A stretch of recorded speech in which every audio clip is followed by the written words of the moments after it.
10 மாசம் சுமந்து கஷ்டப்பட்டு பெத்த இந்த வயித்தை பிரண்டைய கொண்டே அடிச்சுக்கணும்.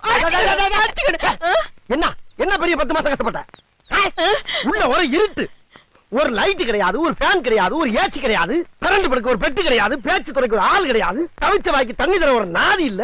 சரி நம்மளா போய் குடிச்சு தொலைவனு பார்த்தாலும் ஒரு செம்பு கிடையாது. என்ன பெரிய கஷ்டப்பட்ட?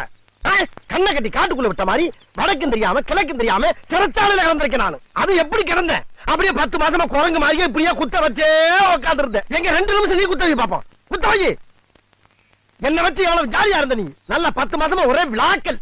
வளகாப்புங்கிற பேர்ல வளையல் போடுறது, பூச்சுடுறது, புது புடவையா வாங்கி சுத்திக்கிறது, விருந்துங்கிற பேர்ல கண்ணதுகள் எல்லாம் குழைச்சு குழைச்சு உருண்டை கட்டியா உள்ள இறக்கி லோரத்தின கொல்ல பார்த்தது இல்லாம கஷ்டப்பட்டாச்சு. சரி அவ்வளவு தின்னு இல்ல பிள்ளை கலரா பறக்கணும் 100 கிராம் குங்குமம் வாங்கி முடிங்க நான் வெள்ளையா பிறந்த பிள்ளை. யார் கஷ்டப்படுறது, யார் பேர் பாக்குறது? போட்டு தள்ளி